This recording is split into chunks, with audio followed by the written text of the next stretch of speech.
Urdu 6 class سبق number 15 مشق۔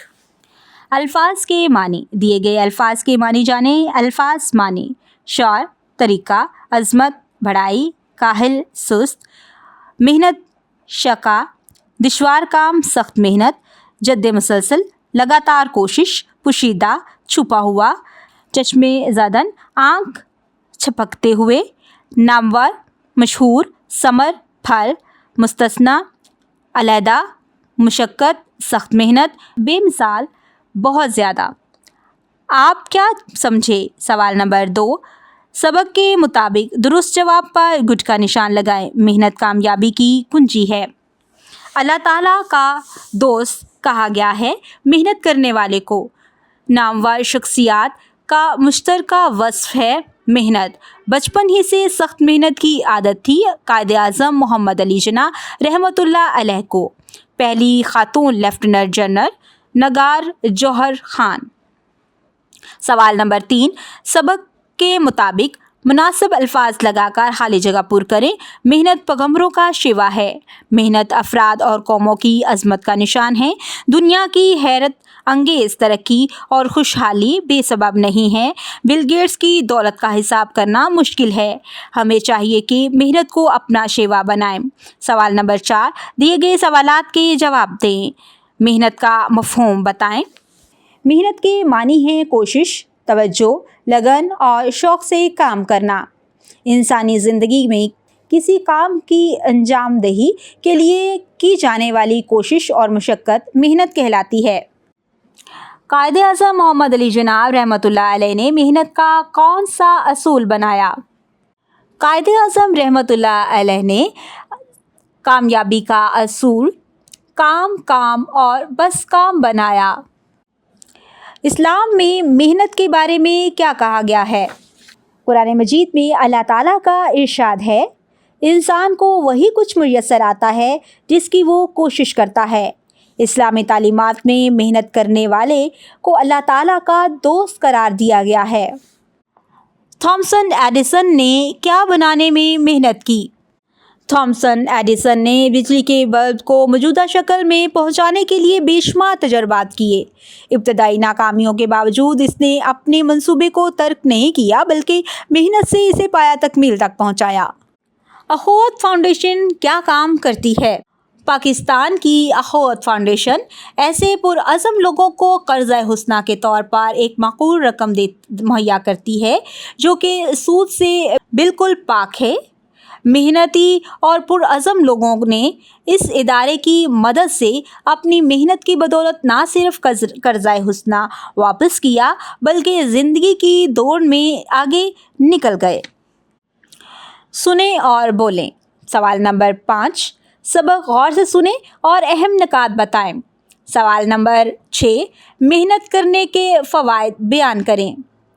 قواعد سیکھیں۔ سوال نمبر 7، دیے گئے واحد الفاظ کی جمع اور جمع کے واحد لکھیں۔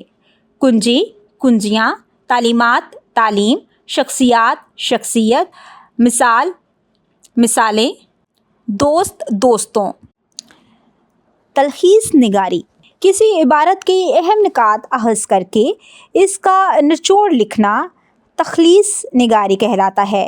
اس میں کسی طویل مضمون، عبارت یا تقریر کے اضافی جملوں اور غیر اہم الفاظ کو نکال کر اس سے اصل مفہوم اور اس طرح مختصر بیان کیا جائے کہ کوئی اہم بات نہ رہ جائے۔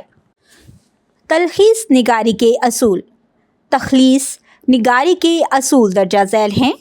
تلخیص اصل عبارت کا تقریباً 1/3 حصہ ہوتا ہے۔ تلخیص ایک پیراگراف پر مشتمل ہوتی ہے۔ تلخیص کرنے کے لیے عبارت کے اہم جملوں کے نیچے لکیر لگا کر اسے اپنے الفاظ میں لکھا جاتا ہے۔ تلخیص میں واقعات کی ترتیب عبارت والی رہتی ہے۔ تلخیص عبارت کا نچوڑ ہوتی ہے، اس لیے اسے اپنے الفاظ میں لکھا جاتا ہے۔ عبارت میں علم بیاں کو نہیں لکھا جاتا۔ اگر کوئی تاریخی واقعہ ہو تو اسے حذف کر دیا جاتا ہے۔ سوال نمبر 8، دی گئی عبارت کی تخلیص لکھیں۔ روزمرہ زندگی میں ہر انسان کوئی نہ کوئی کام کرتا ہے، لیکن ہر شخص محنت نہیں کرتا۔ کچھ لوگ سستی اور کاہلی سے کام لیتے ہیں اور کچھ لوگ بالکل ہی کام چور ہوتے ہیں۔ جو لوگ محنت سے کام کرتے ہیں وہ اپنا اور ملک و قوم کا نام روشن کرتے ہیں۔ مزدور اور کسان جسمانی محنت کرتے ہیں، جبکہ استاد، وکیل اور مصنف ذہنی محنت کرتے ہیں۔ محنت جسمانی بھی ہوتی ہے اور ذہنی بھی۔ اللہ تعالیٰ نے انسان کو محنت سے کام کرنے کی ترغیب دلائی۔ زندگی میں کامیابی کے لیے ضروری ہے کہ محنت کی جائے۔ محنت اور کامیابی کا آپس میں گہرا تعلق ہے۔ آؤ پڑھیں سوال نمبر 9۔ سبق کا آخری اقتباس درست تلفظ اور روانی سے پڑھیں۔ آؤ لکھیں سوال نمبر 10۔ سبق کا خلاصہ اپنے الفاظ میں لکھیں۔ سوال نمبر 11۔ کیا محنت کے بغیر کامیابی حاصل کی جا سکتی ہے؟ ایک پیراگراف میں اپنی رائے کا اظہار کریں۔ سرگرمیاں۔ سوال نمبر 12۔ چارٹ پر کوئی سی 5 شخصیات کے نام خوش خط لکھیں جنہوں نے محنت کے ذریعے عالمگیر شہرت حاصل کی اور اسے جماعت کے کمرے میں آویزاں کریں۔ محنت کبھی رائے گاہ نہیں جاتی کہ موضوع پر تقریر تیار کر کے درست لب و لہجہ اور آواز کے اتار چڑھاؤ کے ساتھ پیش کریں۔ برائے اساتذہ اکرام، سبق کے حاصلات تعلم پڑھانے کے عمل کو مؤثر بنانے کے لیے دیے گئے ہیں تاکہ اساتذہ اکرام اس سے مدد حاصل کر سکیں۔ سبق پڑھانے سے قبل سوچیں اور بتائیں کا سوال طلباء سے پوچھیں تاکہ وہ پڑھنے کے لیے ذہنی طور پر تیار ہو سکیں۔ مزید جانیں میں دی گئی معلومات بھی طلباء کو سبق پڑھانے سے قبل دیں۔ طلباء سے سبق خوانی درست تلفظ اور روانی سے کروائیں۔ مشکل الفاظ کا درست تلفظ اور معنی بتائیں۔ ٹھہریں اور بتائیں کے تحت دیا گیا سوال سبق پڑھانے کے دوران میں طلباء سے پوچھیں تاکہ سبق کے مطابق طلباء کے فہم کا جائزہ لیا جا سکے۔ سرگرمیوں کے حل کرنے کے لیے طلباء کو مدد فراہم کریں۔ امید کرتی ہوں آپ نے آج کے سبق سے بہت کچھ سیکھا ہوگا۔